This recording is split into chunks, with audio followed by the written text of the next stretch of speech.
Greetings to one and all on this Wednesday morning from Kit Kat and me. Hey, little Kit Kat. Actually, not so little Kit Kat. Hey? All right. So, day 3 of this piece. Let's hit it and see what comes up. Right, it is winter and Durban doesn't seem to want to let go. Goodness me, with this rainy spell comes a fair amount of cold, which is just blooming awful.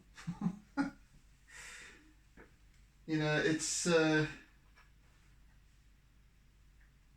we are subtropical, of course, so when I say cold, I'm not talking about, you know, Arctic conditions, of course, but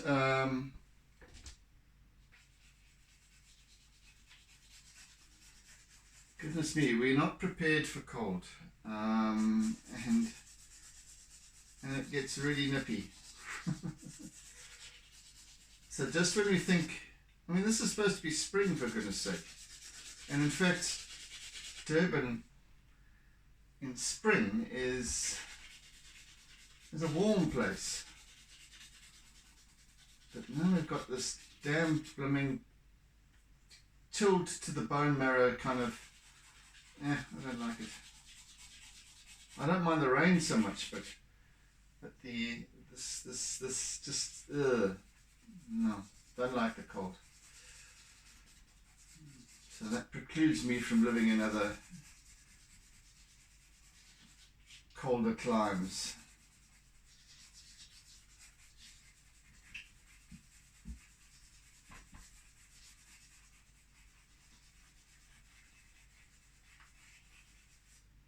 Right now, even my ears are cold.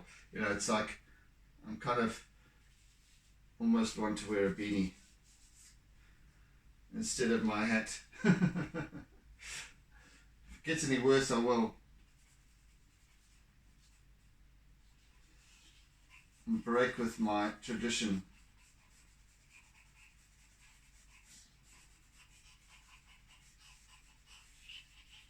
So basically what I'm doing now is just working on this, on the bed or floor of the pool, the bottom of the pool,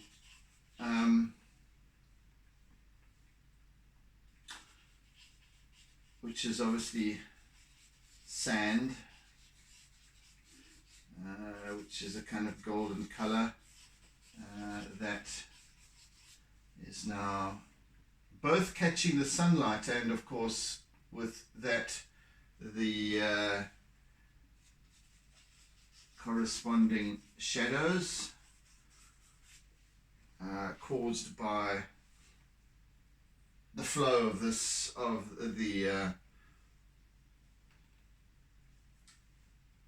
foam from the weir and also from the ripples. So we're getting that across the bottom. So as I said, we've almost got this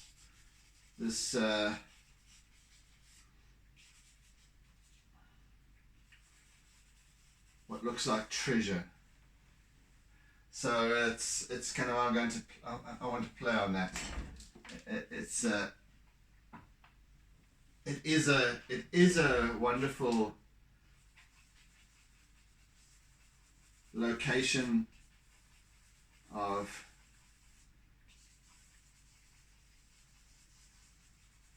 leisure, of play for children, predominantly families rather. So, you know, as I've said before, with kids live in wonder. Become less so as they work into their teens and then into adulthood and then we lose all sense of that, which is ridiculous. And I always will advocate never to lose your inner child, and for this very reason, because when as kids we live in wonder, and anything is possible. That sort of way of looking at life, and it just, there's an innocence, but it's a wise innocence as well, because wonder is in fact enlightenment, and the reality is that we are born 100% enlightened, and things go south from there.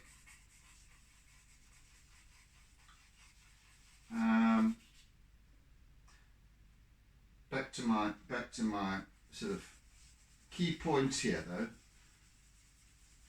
in amidst the meandering, is that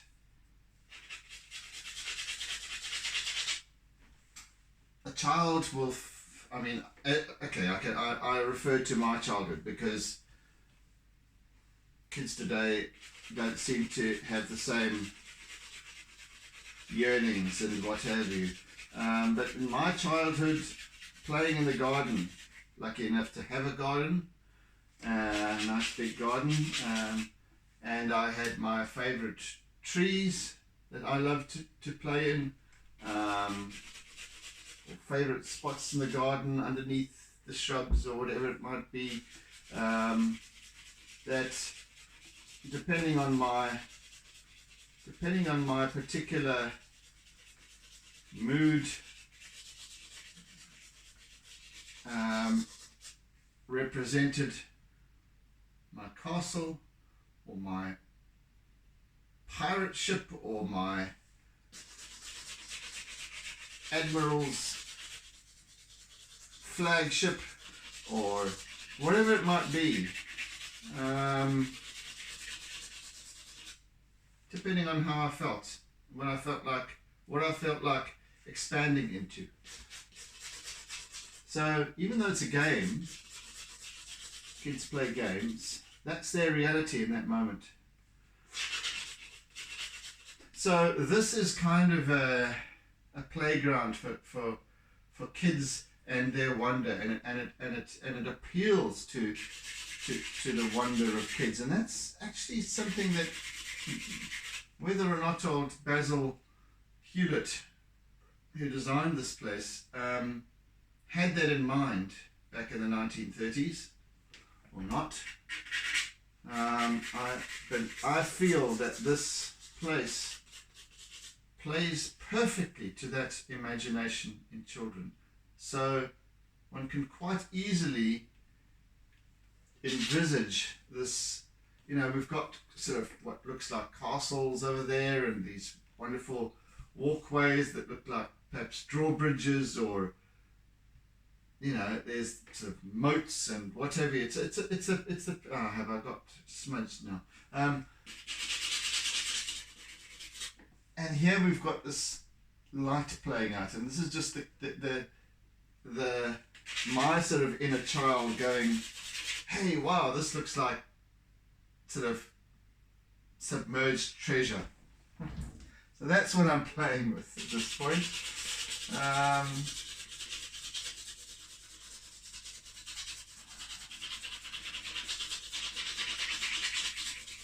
The inner child. And that's what I feel that I want to give a nod to here with this piece.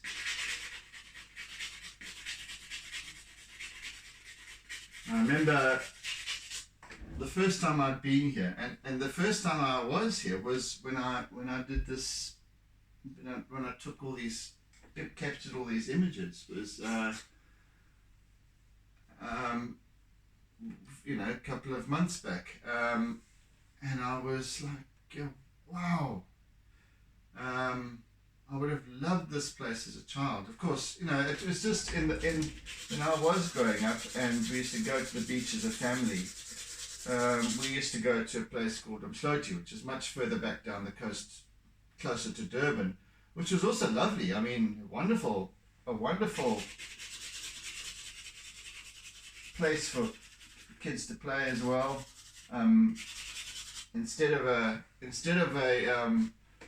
tidal pool, it had more of a enclosed natural pool, deep, big, huge, vast, with kind of rocks all around naturally, so all around the perimeter, with lots of little gullies and places you could fish. Oh my goodness, it was just incredible. But Salt Rock was just that bit further, I guess, to drive to. And we used to hit the beach at early in the morning, 7 o'clock or something, as I recall.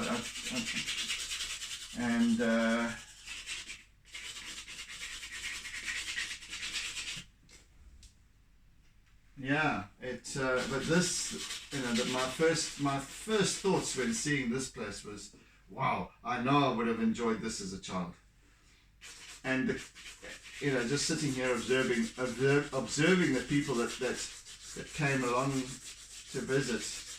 I mean, even some youngsters, guys in their sort of 20s.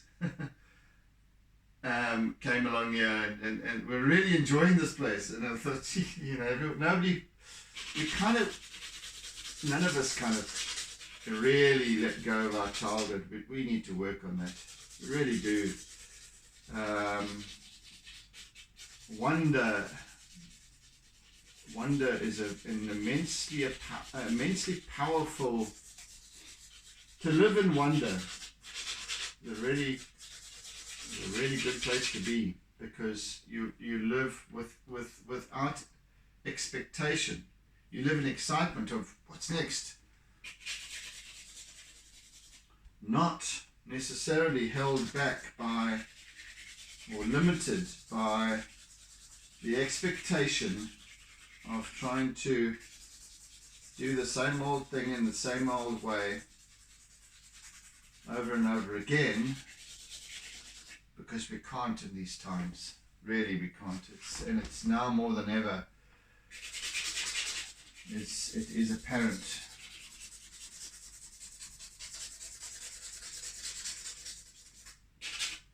Anywho, so I really want to kind of bring about that appeal for the inner child.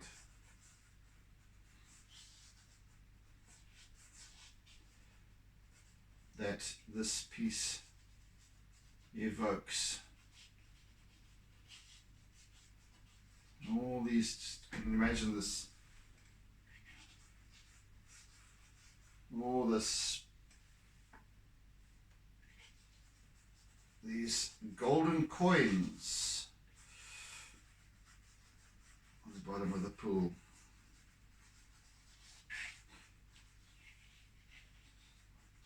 Kind of almost glowing. Anywho, that's the idea. By and large, let's get some nice marigold as well here.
is it?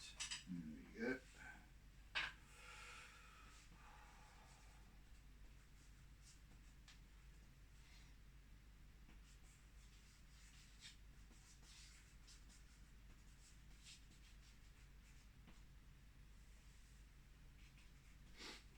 And then we've also got this dark green coming through. Is it the same? Surely not. It's not, it's darker. Yes.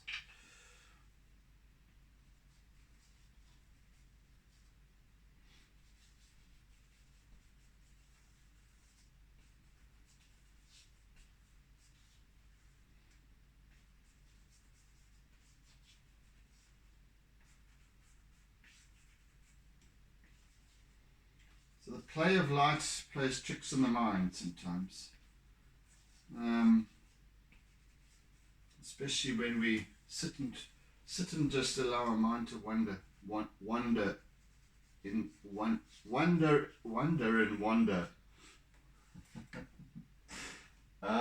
English is a crazy language.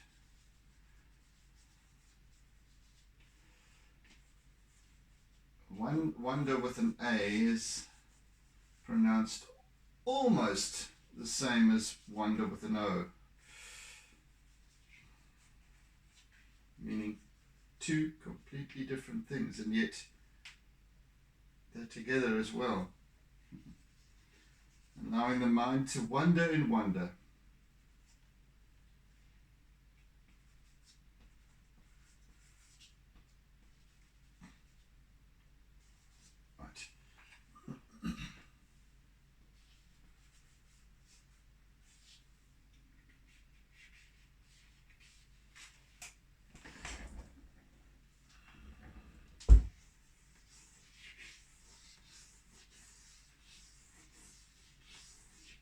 So now as we start to move up, we're going to have this more towards white, but with a very faint hint of blue. And it's a very different color here to that up there, because that water level up there is perhaps half a meter higher than this. Also, this level of the depth of this pool down here is much shallower than that one. So now, first of all, we've got a different level, so we've got different reflections of the sky from there to here, and here we're looking more into the water. There we're looking skimming across the top. We're almost down to eye level. So we won't see any of the below the surface. Here we do. So it's even though these two pools are side by side, they have a completely different appearance.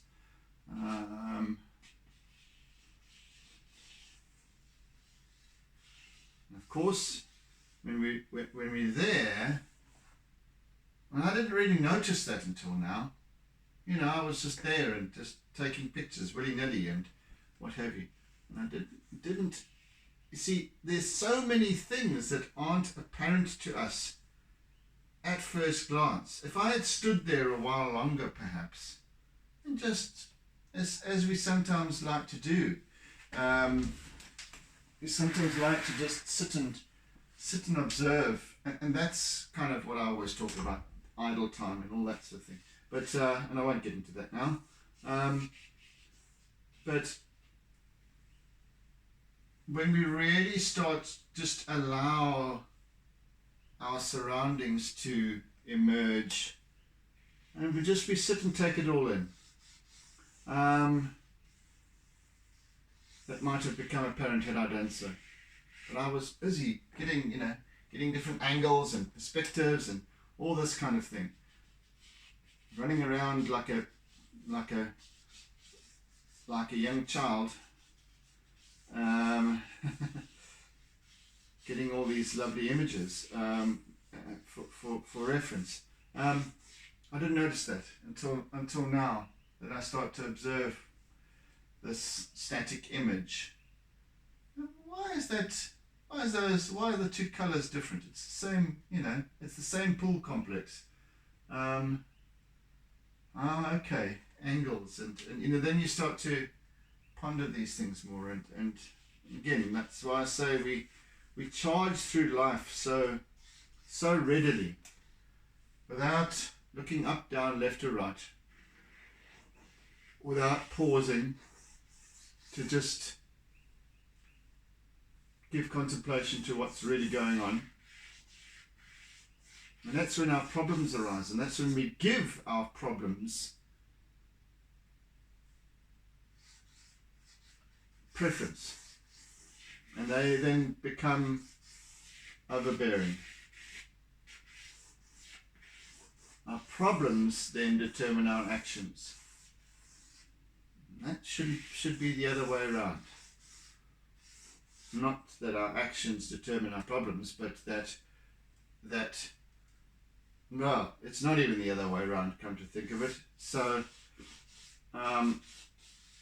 what we should be doing is actually just taking pause. Just taking pause from life every now and again, maybe once a day if we can, and going, what's really going on? How is this working for me? How is this not working for me? What can I do to change it? If I can't change it, well, okay, let's move into something else then. But instead of just going straight, blinkers on, power ahead, trying to make things fit, and just sit back once in a while, that's all. And just look at things for what they are. Our reality is in this moment, as I've said before. It's not sometime in the future. It's definitely not in the past, because neither exist. The future doesn't exist yet, and the past no longer exists.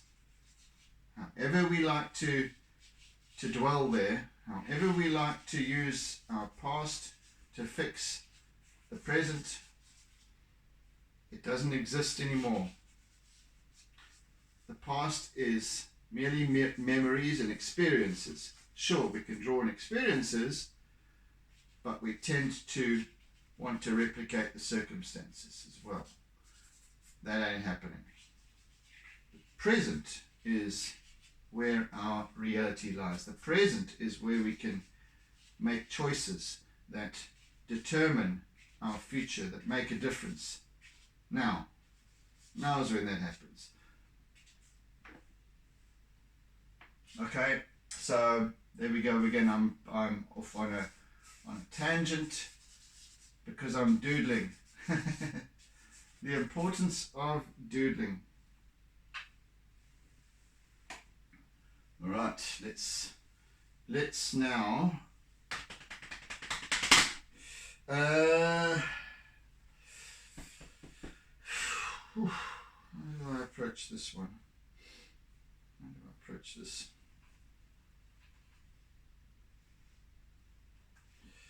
I want it's going to have to be the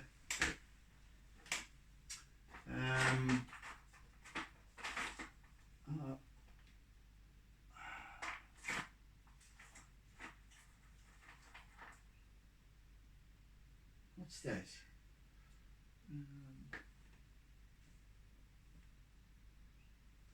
Let's see. Well, I can use this.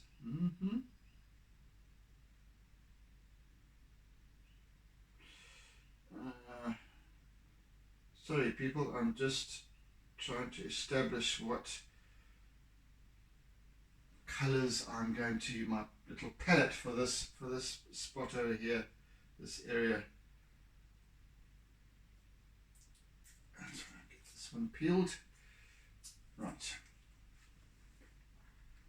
You set the basis for it first, and then actually, you know what, I'm going to first of all do the blue and then go over that.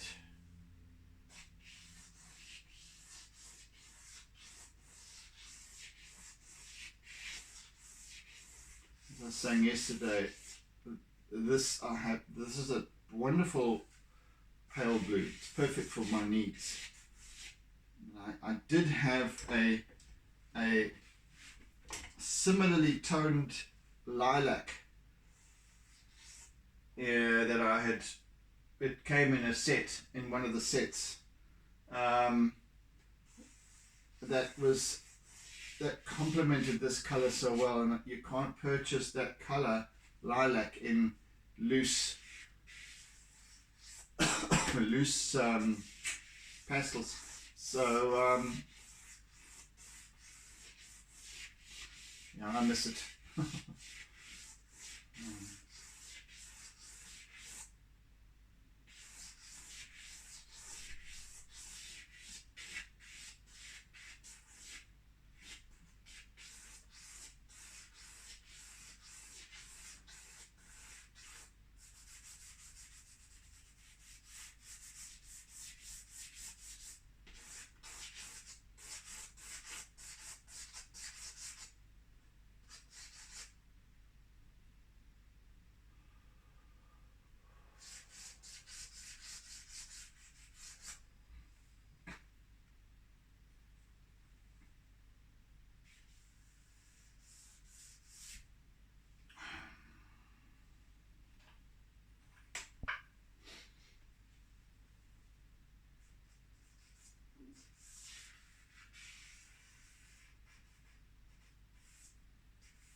Just re-establishing a bit of this perspective here. Right.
So this is a kind of a grey, but it actually seems to take to the paper as a with a bluish kind of lilac hint, which I enjoy. So what is that? Why is that? Whoa, that's the lilac I'm looking for, or kind of close to being. So oh no, that's too dark.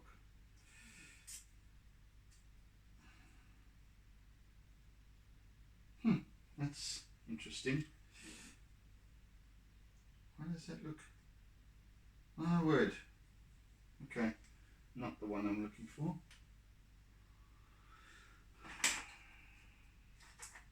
Anyway, yeah, so I'm using that to kind of complement the other colors that I'm using here, including now white. So I'll add a little bit of white to this whole thing, then do a bit of blending, then do a little bit of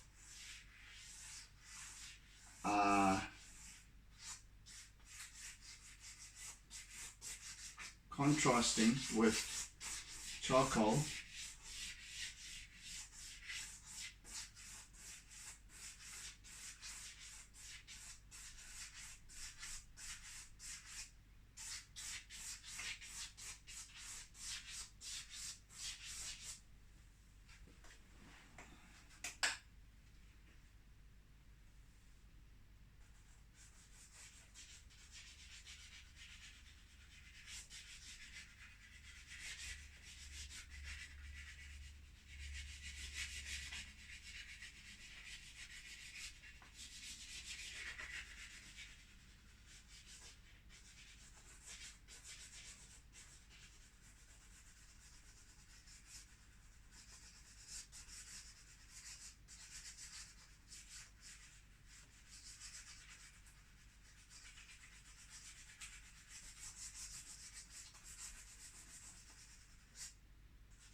more blue. Let's hit a bit of lilac, a little bit of lilac here and there throughout.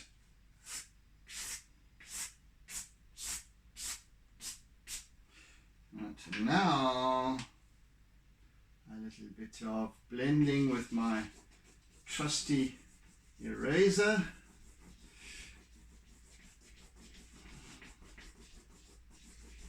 Just to get these colors and the white just working together, harmonizing, giving me that lovely smoothness that I'm looking for this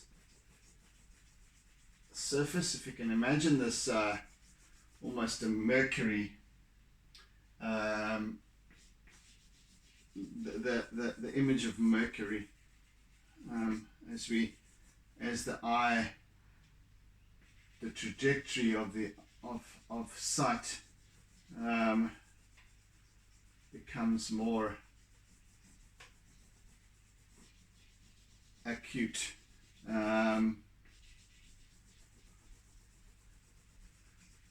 Towards the horizon line, well, kind of the horizon line in this instance, and we're receiving more of our visual image as reflected surface rather than depth, closer to the more acute, obtuse angle of our vision.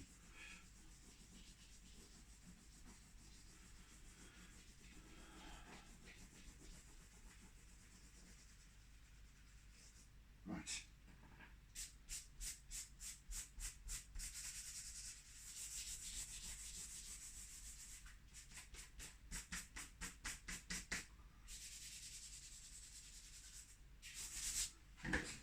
Do a little bit of charcoaling now, shall we?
I think really what I need is a wee bit of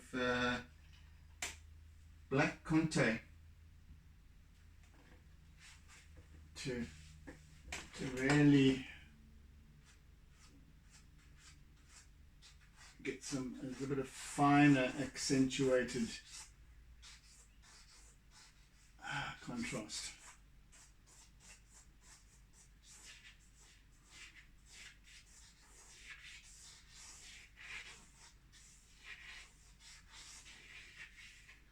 Yeah, and now I'm starting to work more fundamentally with line at this point. The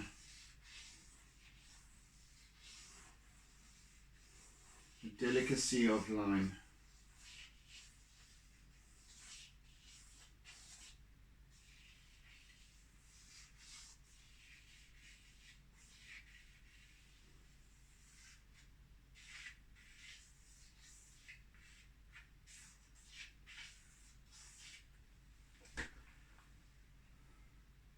This is kind of more what I'm after here, and I can just smooth it slightly as well.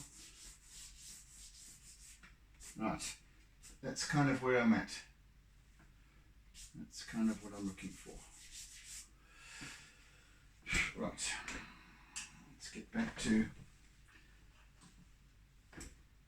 some browns and yellows.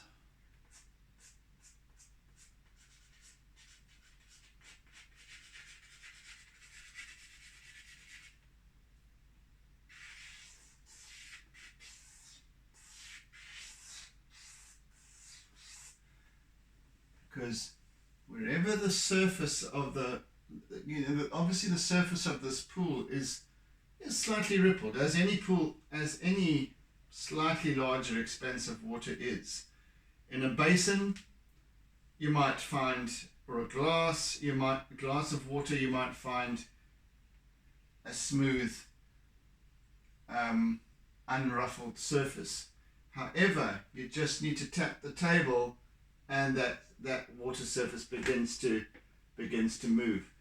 Where you have movement, and in this case you've got definite ripples, where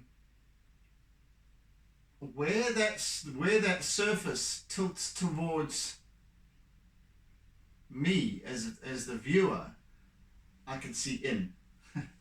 And when I can see in, I can see this same wonderful golden glow that comes through. So where we've got these very slight ripples that just tilt towards us, now we've got that lovely golden brown glow of treasure. And that becomes more and more prominent as our angle shifts towards us. Right down here we've got absolutely no reflection of sky because the angle is too the angle from viewpoint to object to sky is far too acute. Anyway, these are just angles and perspectives and so on.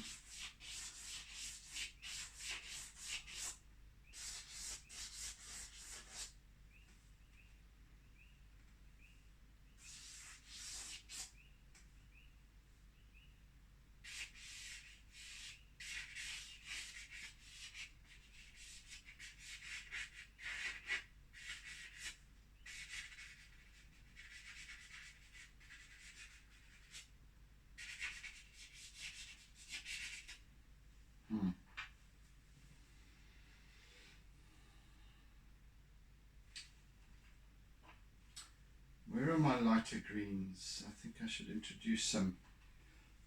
I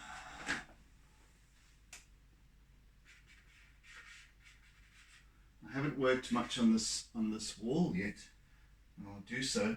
But that's essentially, it's concrete, so it's kind of neutral.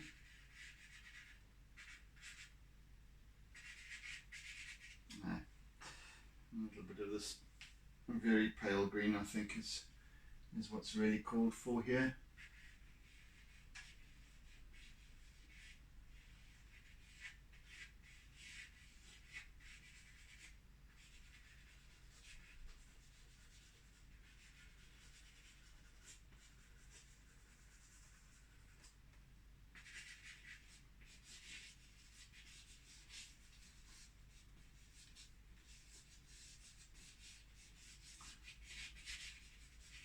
I know you can't see the subtleties of what I'm doing here, but the light, there's a lot, it's like a potpourri of color that I've got going here, and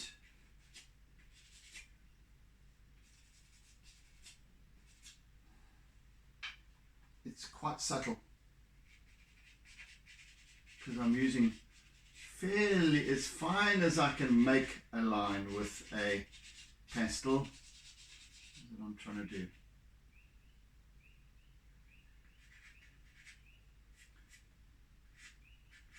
And in the background, sounds here You can hear the first bird calls of the day, but also you can hear the sounds of the painted reed frogs of the night.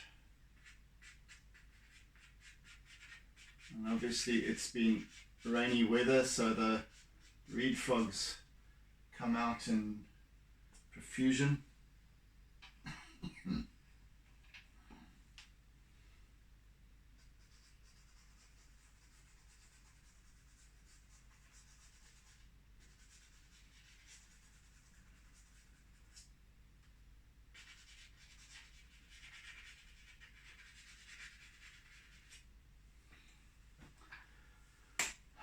Okay, Guy. Let's see now.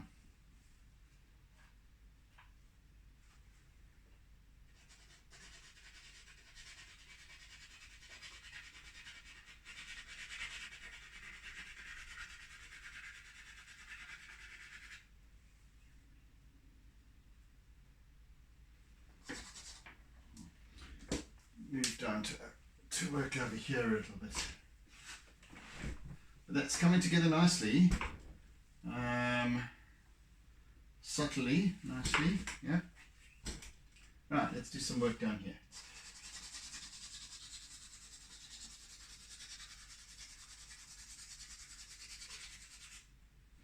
Again, on certain parts of this concrete, and there's been bits broken off and what have you over the decades. So we've got this, and of course with various minerals and what have you from the water coming through this weir, this constant saturation of the concrete. Lots of funny little organisms seem to grow, and so you end up with this. Actually, this is not the right color that I'm using. I'll just choose differently. Here we go. And so we've got these different little hues of. There's obviously also metal, steel or something inside the concrete to reinforce or whatever, and that over the years has obviously, we've got salt water, and where metal is touched by salt, it rusts, and so that starts to then bleed through the concrete and in fact pigment the concrete to a degree as well. So this wonderful brown, yellow, golden weirdness as a result of all of those influences over many years.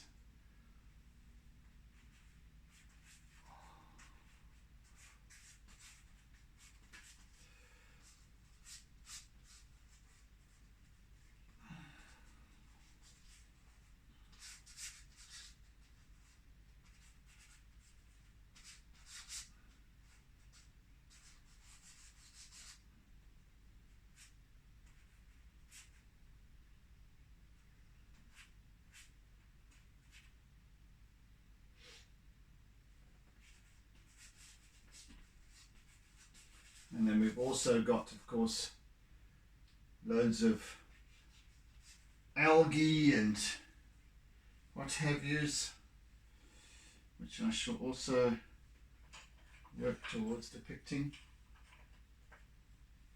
Come here, come here.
my colours down there. We'll do some more work here with this.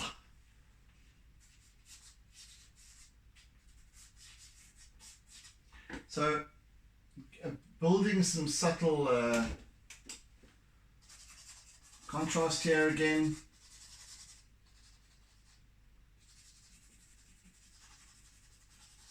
Just adding some depth of field through both shading and line work.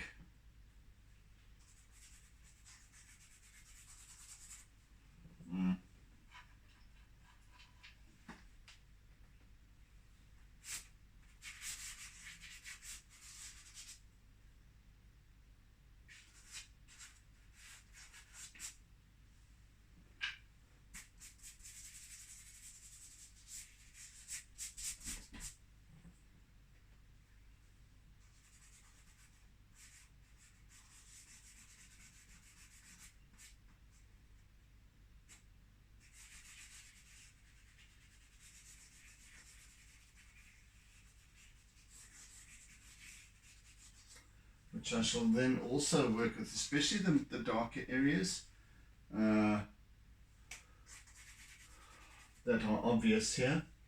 I shall work on them, I'll work over them in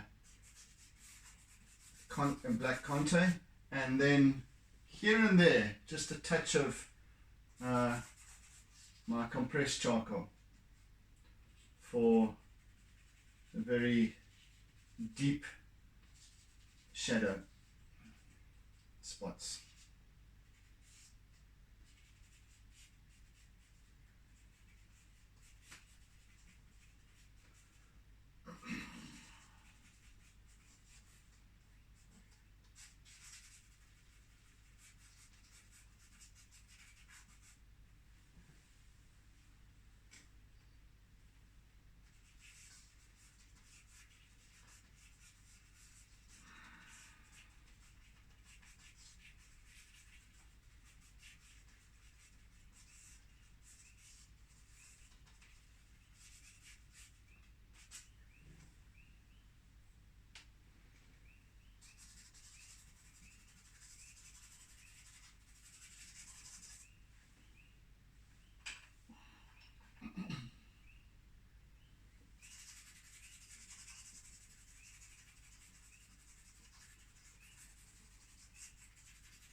Come on, guys, think. What am I looking for here? Okay.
just literally just doodling here as my mind wanders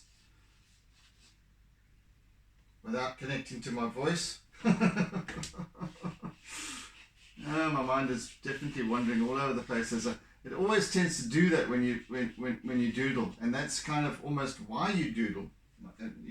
You doodle absent-mindedly.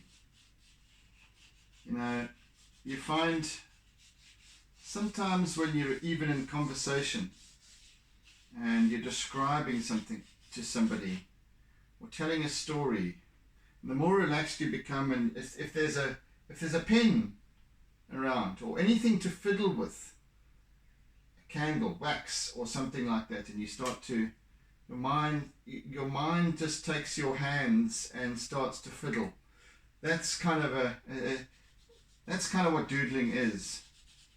And if you've got a little pad and suddenly you pick up a pen, absent-mindedly, once again, unconsciously, and that pen starts to create art.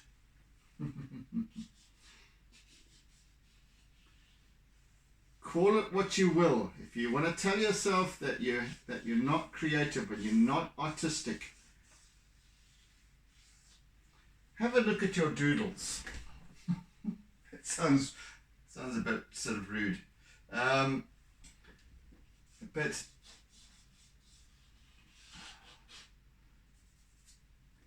man, we're all innately creative. For goodness sake, stop denying it, people.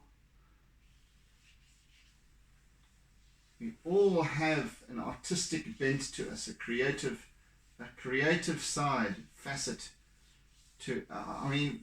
We are such incredible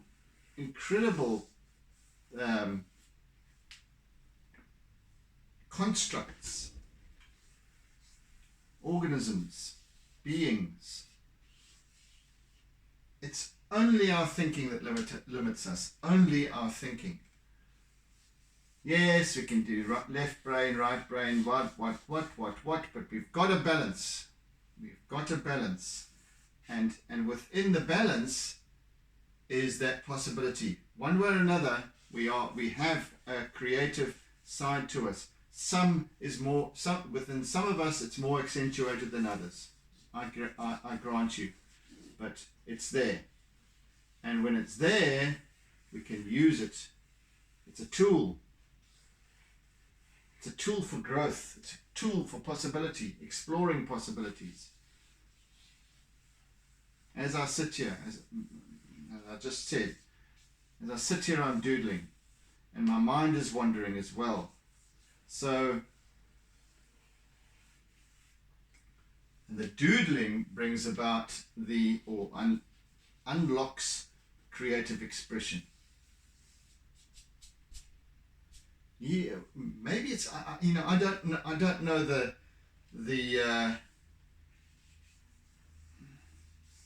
I haven't researched the real semantics of it, but I get the sense that there's this link between keeping our hands active, whether it's making something, pottery, I don't know. Why do we do these things then? Why do we do knitting and sewing and all these different things? They are creative things. They are artistic things. Like it or not, believe it or not. Why do we do these things? Because when our hands are active, our mind starts to fizzle and pop. Synapses start to join up and we don't just go into dumb mode. We don't just should have shut down. Yes, it keeps us busy, perhaps, but at the same time there's other things that are happening. The mind is looking for answers, is searching, is searching our vast database of information that we've stored, knowledge, wisdom. That's all happening. Yeah, it might be simply sitting there doodling, sitting there knitting, whatever the case may be, but that's what's really going on. And you should be looking at that.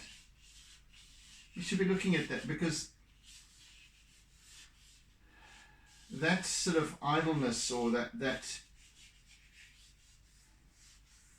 creative detachment, is what also allows other possibilities to start unfolding.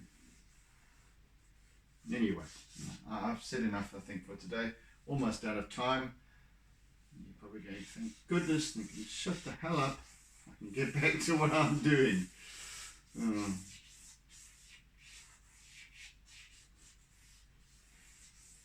Anyway, I shall continue with this work tomorrow, because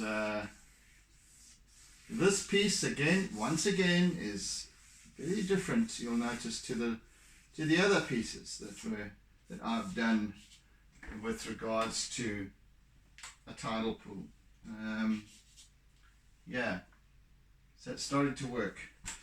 Anywho, so thank you for bearing along with me this morning, or today, during the session. Thank you for listening. Thank you for sharing, and hopefully you've been enjoying as well. So thank you for your comments as always, and so on and so forth. Anyway, hope you have a fantastic day ahead. Oodles and doodles of toodles, and we shall catch you again on the morrow. So do tune in. So have a great day. Have a great day, as it is here, I think, today. There's one long gone weather forecaster chappie on TV some years back, and he would always end off, and he was kind of Afrikaans, he had this sort of subtle Afrikaans accent, and he always used to say, supposedly saying have a great day, but he used to say have a great day. Anyway, it's a kind of a joke I've held for years. I always pick those kind of things up. Anyway, so have a great day. Bye, folks. But always doodle.